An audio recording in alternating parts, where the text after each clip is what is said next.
బాబూజీ స్వతంత్రానికి ముందు, స్వతంత్రం తరువాత భారతదేశంలో ఉన్నటువంటి ఒక ఉత్తమ పార్లమెంట్. ఇంకా ఇక్కడ చాలా ఉన్నాయి. ఛాంపియన్ అని రాశారు, నేషనల్ లీడర్ అని రాశారు, ఫ్రీడమ్ ఫైటర్ అని రాశారు. ఇంకొక వర్డ్ ఎక్సలెంట్గా ఉంది, crusader of the social justice. Crusader అంటే పవిత్రమైన యుద్ధం చేసేవాడు అని అర్థం.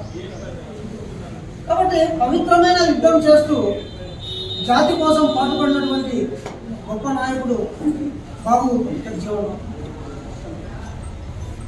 గొప్పతనం ఏంటయ్యా అంటే ఒక సాధారణ దళితుని కృష్ణా జిల్లా కంచికచర్లలో పొరిగడ్డిలో వేసి దహనం చెంది ఆయన యొక్క గొప్పతనానికి నిదర్శనం. ఇటీవల నాయకులు సైనికుల దగ్గరికి వెళ్ళి ఫోటోలు దిగి మేము అక్కడ వాళ్ళు విమర్శిస్తున్నాము, పరామర్శిస్తున్నాము, వారు ఎన్ని చూస్తున్నాము అని అంటున్నారు. అది కాదు, గడ్డ కట్టేటువంటి చలిలో ఇప్పుడున్నటువంటి సౌకర్యాలు లేనటువంటి కాలం 70 కాలం. అలాంటి కాలంలో సైనికుల గుడారాల దగ్గరికి వెళ్ళి మీరు భయపడొద్దని భుజం మీద చేయి వేసినటువంటి గొప్ప రక్షణ శాఖ మంత్రి బాబు జగజీవన్ రావు తప్ప దేశంలో ఇంతవరకు అలాంటి రక్షణ మంత్రిని మనం చూడలేదు. గంజి కరువు వచ్చింది, భారతదేశం అంతా ఎక్కడ ఆహారం లేదు. రష్యా, అమెరికా చాలా దేశాలు గోధుమలు, మొక్కజొన్నలు లాంటివి పంపిస్తున్నాయి. అక్కడక్కడ గంజి కేంద్రాలు తెరిచారు. ఏం చేయాలా అని ఆరా తీస్తే ఇప్పుడుండే నాయకులు అప్పుడుండే భవిష్యత్తుతో తమ ఉత్పత్తులు ఎలా చేసుకోవాలా, ఎలా సంపాదించాలా, ఎలా ప్రాచుర్యం చెందాలా అని ఇప్పుడుండే నాయకులు డబ్బులు వెనకేసుకుంటున్నారు, కోట్లు. మరి ఆ పొద్దు వ్యవసాయ శాఖ మంత్రిగా ఉన్నటువంటి వ్యక్తి మోహన్ సొంటే నాయకులు భారతదేశానికి పిలిపించి కనీసం గ్రామాలకు రహదారి లేదు. అలాంటి సమయాల్లో నార్మన్ బోర్లాగ్ లాంటి గొప్ప హరిత విప్లవకారులతో మాట్లాడి సంప్రదింపులు చేసి ప్రపంచానికే గొప్ప శాస్త్రవేత్తలు భారతదేశానికి పిలిపించి మా దేశంలో వరి పండాలా, నార్మన్ బోర్లాగ్ వచ్చిన తర్వాత ఫస్ట్ అడిగిన మాట ఏందయ్యా, కనీసం పంట కాలువలు లేవు, కనీసం ప్రాజెక్టు లేదు, ఒక ఆనకట్ట, ఒక డ్యామ్ లేదు, నీళ్లు లేవు, వాన పడితే పండాలా, లేకపోతే నీకు నీటి వసతి లేదు, ఎట్లా పండుతుంది నీకు అని ప్రశ్నించినప్పుడు లేదండి మీరు పరిశోధన జరిపి మాకు సాయం చేయండి అని హరిత విప్లవాన్ని భారతదేశంలో నడుము కట్టి ముందుకు తీసుకెళ్ళినటువంటి గొప్ప వ్యవసాయ శాఖ ఇచ్చాడు. మరి ఆ వెలుగును రైతులంతా కూడా ఉపయోగించుకొని చాలా వరకు విజయం సాధించుకొచ్చినాము.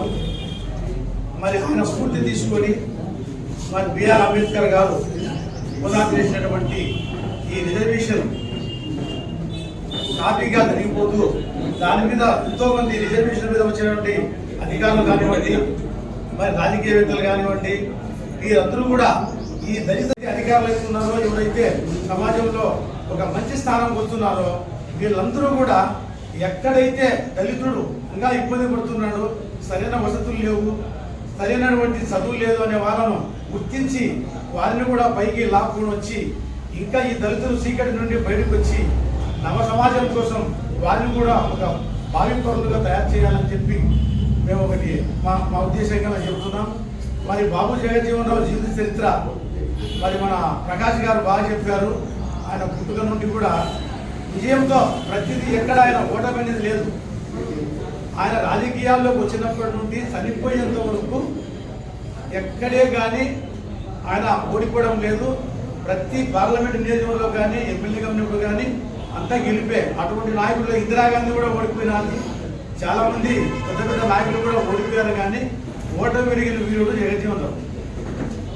మరి బిఆర్ అంబేద్కర్ కూడా పొలిటికల్లో ప్రవేశించి కొద్ది కాలమే పనిచేసి నచ్చగా ఆ పొలిటికల్ నుంచి కూడా విశ్రమించినాడు. మరి ఎక్కువ కాలం ఆయన కూడా బతికుంటే మరి ఆయన స్ఫూర్తితో జగజీవన్ రావు గారు ఇరుగురు కలిసి కూడా పని చేసి ఉంటే ఈ జాతి, ఈ దళిత జాతి ఇంకా ఎంతో అభివృద్ధి చెందేది. మరి ఆ ఆస్కారం అనేది జగజీవన్ రావు గారికి ఒకరికే నిలబడింది. ఆయన చనిపోయిన తర్వాత ఆ బాధ్యత ఆయన తీసుకొని ఈ దళిత జాతి కోసం ఒక పార్లమెంట్లో కానీ ఎక్కడైనా కానీ ఒక రిజర్వేషన్ విషయంలో కానీ ఎన్నిటి విషయంలో ఆయన గట్టిగా పట్టుబట్టి ఈ సమాజం కోసం చాలా పనిచేసిన మనకు దేవుడు లాంటి వ్యక్తి. మరి ఈ సందర్భంగా మనం అందరం కూడా ఇంకొకరిని కూడా శుద్ధి చేసుకోవాలా. బాబు జగజ్జీవనరావు జయంతి రోజున మరి కృష్ణమాయి ఒక్కరు కూడా దీన్ని ఉపయోగించుకొని ఎక్కడ కూడా మన వాళ్ళకి అన్యాయం జరగకుండా మరి ఎంతోమంది మన నాయకులు కానీ అధికారులు కానీ ఉన్నారు. రిజర్వేషన్ ఫలాలు సక్రమంగా ఇప్పుడు వచ్చినటువంటి సక్రమంగా జరిగేవి అందరూ కూడా చూడాలి. చూసి రాబోయే కాలంలో విద్యార్థులు కానీ తర్వాత అధికారులు కానీ మంచి ఫలితాలు అనుభవించి మరి ఎక్కడో పల్లెటూరులో ఉన్నటువంటి వాళ్ళకి చాలా మందికి వీళ్ళు రిజర్వేషన్ సౌకర్యాలు రాలేదు. అటువంటి వాళ్ళని గుర్తించి వారికి ఉపయోగకరంగా వాళ్ళ అభివృద్ధికి అందరూ కృషి చేయాలని చెప్పి ఇక్కడ వచ్చిన మేధావులకు కానీ అధికారులకు కానీ మరి రాజకీయ నాయకులు కానీ ఎవరైనా కానీ అందరూ కూడా నేను వారి విజ్ఞప్తి చేస్తూ ఈ అవకాశం ఇచ్చిన మీకందరికీ నా కృతజ్ఞతలు తెలియజేస్తూ అయితే 1935 సంవత్సరంలో మహాత్మా గాంధీ ఉప్పు సత్యాగ్రహం చేసే సమయంలో ఆయనతో పాటు పాల్గొన్నారు మహానుభావులు. ఆయన మనమైతే ఇప్పుడు ఎవరికి ఉండే ఎమ్మెల్యే కూడా మనకు తెలియడం లేదు. ప్రిన్సిపల్ అయినా డైరెక్టర్ అయినా హెచ్ఎంలు అయినా మహాత్మా గాంధీ అప్పుడు ఎవరు బ్రిటిష్ పరిపాలన ఆ సత్యాగ్రహం నెక్స్ట్ జయంతి కల్లా బాబు జగజ్జీవనరావు విగ్రహం పెట్టేదానికి చేయాలని కోరుకుంటూ మరి వెంటనే దాన్ని పరిశీలన చేసి రిప్రజెంటేషన్ తయారు చేసి మరి ముక్కుమ్మడిగా అందరూ కలిసి పోరాటం చేసి నెక్స్ట్ బాబు జగజ్జీవనరావు జయంతికి విగ్రహం ఓపెన్ చేసడానికి సహాయశక్తులు కృషి చేస్తామని తెలియజేసుకుంటూ మరి మన కొంతమంది జయంతులు ఇచ్చినప్పుడు మాత్రమే ఈ కార్యక్రమం చేయకుండా మధ్యలో మరి అన్ని మన నిరుద్యోగులు చాలా మంది మన దాదాపు ఈ గిరికాలంలోనే దాదాపు 200 మంది ఎంటెక్ బీటెక్ డిగ్రీ చేస్తున్న స్టూడెంట్స్ రోడ్డు చదువుకొని ఉంటారు. అలాంటి వారందరికీ మరి ఒక అవగాహన సదస్సు అప్పుడప్పుడు ఇట్లా సమావేశాలు పెట్టుకొని వాళ్ళందరికీ మోటివేషన్ చేసి మరి ఈ కార్యక్రమాన్ని జయప్రదం చేసినందుకు మీ అందరికీ ప్రత్యేకంగా ధన్యవాదాలు తెలుపుకుంటూ మరి సార్ అన్ని విషయాలు చెప్పినారు. కొన్ని పాయింట్లు వాటన్నిటికీ మన సాయశక్తుల కృషి చేసి అన్ని సాధించుకునేంత వరకు పోరాటం చేస్తామని నా వంతుగా సభాముఖంగా తెలియజేస్తూ మరి నెక్స్ట్ జయంతి కల్లా విగ్రహం ఓపెనింగ్ చేసేదానికి అందరం సిద్ధపడాలని కోరుకుంటూ సెలవు తీసుకుంటున్నాం.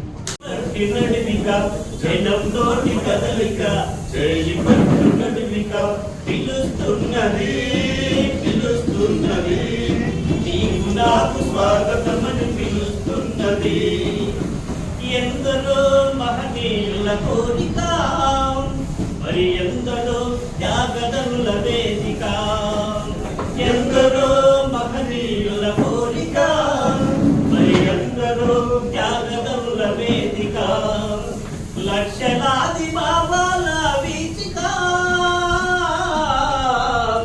లక్షలాది బాబాల వీచిక శాంతికారు మేధావుల కానుక మనకిచ్చిన కానుక పిలుస్తున్నది పిలుస్తున్నది నీకు నాకు స్వాగతమని పిలుస్తున్నది పిలుస్తున్నది పిలుస్తున్నది నీకు నాకు స్వాగతమని పిలుస్తున్నది.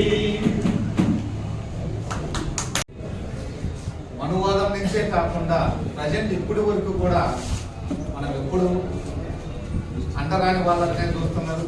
మనకు హోదాలు వచ్చినప్పుడు కూడా మనం అణచివేయడానికి అనేటువంటి దానికి కూడా మనల్ని అప్పుడు జరుగుతున్నాయి ఇప్పుడు జరుగుతున్నాయి. వాటన్నిటిని అనేటువంటి దాన్ని అడ్డగట్టేయాలంటే తొలి పలుకుల్లోనే మన పూర్వ అంతేకాకుండా గురువృద్ధుడైనటువంటి లేకపోతే యవనస్తుడైనటువంటి జాగోసార్ చెప్పినట్టుగా యువత అనేటువంటి దాన్ని వాళ్ళని అనేటువంటి దాన్ని దీని వైపు అనేటువంటి మరల్చాలా వాళ్ళకి అనేటువంటి ఎడ్యుకేట్ చేయగలం. చేసినప్పుడు మాత్రమే ఇది అనేటువంటి నడుము కట్టగలం, దాన్ని అనేటువంటి దాన్ని ఆపగలమే. కానీ మనం చేయలేకపోతే ఎప్పుడు అనేటువంటి ఇలాంటి సిచ్యువేషన్ వస్తుంది. ఈ పెద్ద ఆయన కూడా ఒక సంఘటన ఏర్పడినది. ఈ పెద్ద ఆయనకు బాబు జగజ్జీవనరావు గారు కూడా ఆయన కూడా అనేటువంటిది రాష్ట్రపతి అనేటువంటి ఒక ఆయన ఉన్నాడు. ఈయన ప్రధానమంత్రి కావాల్సినటువంటి ఒక సిచ్యువేషన్ వచ్చింది. నెక్స్ట్ ఈయన అనేటువంటి ప్రధానమంత్రి అనేటువంటిది అవుతాడు అని మొరార్జీ దేశాయ్ అయిపోయిండు, చరణ్ సింగ్ అనేటువంటి ఆయన అయిపోయిండు, నెక్స్ట్ ఈయనకే వస్తాడు. కానీ వస్తాదనేటువంటి సందర్భంలో మన ఆంధ్రప్రదేశ్లో ఉన్నటువంటి క్యాస్టిజం ఎంత బలంగా దేశాన్ని ప్రేరేపించిందనే దానికి చిన్న ఎగ్జాంపుల్ అనేటువంటి. ఎందుకంటే ఒకవేళ ఉత్తర భారతదేశంలో ఎట్లుంది కానీ మనము ఈ ఉన్నటువంటి దక్షిణ భారతదేశంలో మన ఆంధ్రప్రదేశ్లో సంబంధించినటువంటి ఒక పక్క మనం సంకల్పం కొట్టుకుంటా ఉన్నాం. ఎందుకని మన యొక్క రాష్ట్రానికి సంబంధించినటువంటి వాడు, మన రాష్ట్రానికి ఆంధ్రప్రదేశ్ మొదటి ముఖ్యమంత్రి అయినటువంటి వాడు, మన ఆంధ్రప్రదేశ్ నుంచి మొదటి లోక్సభ స్పీకర్ అయినటువంటి వాడు, మన ఆంధ్రప్రదేశ్ నుంచి మొదటి రాష్ట్రపతి అయినటువంటి వాడని సంకల్పం కొట్టుకున్నటువంటి సందర్భంలో మనందరం జయజయం చేస్తున్నాం. ఆ పదవులన్నీ అలంకరించినటువంటి నీలం సంజీవ్ రెడ్డి గారే ఈయన ప్రధానమంత్రిని కానికుండా ఎన్నికలు రావడం అనేటువంటిది కూడా జరిగింది. తీసుకోవడం లేదు, మైనార్టీ తీసుకోవడం లేదు, అన్ని రకాల వర్గాలకు ప్రాబ్లమ్స్ ఉపయోగపడుతున్నాయంటే ఆయన ఇచ్చినటువంటి. అలాగనే కార్మిక చట్టాలు తెచ్చినటువంటి వ్యక్తి బాబు జగజ్జీవన్ రామ్ గారు, రైల్వే చట్టాలను తెచ్చినటువంటి వ్యక్తి బాబు జగజ్జీవన్ రామ్ గారు. మన దేశ స్వాతంత్ర పోరాటం కాదు, ఇతర దేశ స్వాతంత్ర విముక్తి పోరాటంలో కూడా ఆయన ఘనమైనటువంటి పాత్ర పోషించి మరి బంగ్లాదేశ్ ప్రభుత్వం చేత యుద్ధ హీరో అనేటువంటి ఒక బిరుదును పొందినటువంటి వ్యక్తి.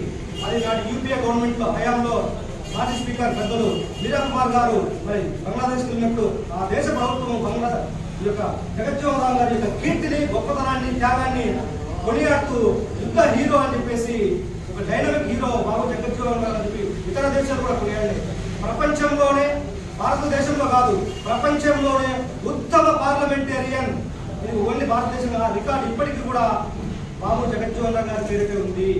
ఇకపైన కూడా ఉండకూడదు. ఎందుకంటే ఒక 5 సంవత్సరాలు ఎమ్మెల్యే, ఒక 10 సంవత్సరాలు మంత్రి సమయంలోనే కారుమారుతున్నటువంటి క్రమంలో ఇంకా రికార్డు ఎప్పటికీ చెక్కు చెందదు. ఆయన పేరు నా భూతో నా భవిష్యత్. ఈ భారతదేశం ఉన్నంతకాలం, ఈ ప్రపంచం ఉన్నంతకాలం ఆయన రికార్డులు ఎవరు చెరిపేయలేరు. సో ఆయన గురించి తెలియజెప్పాల్సినటువంటి బాధ్యత విద్యావంతులుగా, ఉద్యోగులుగా, అధికారులుగా అందరిపైన ఉంది. ఇకపోతే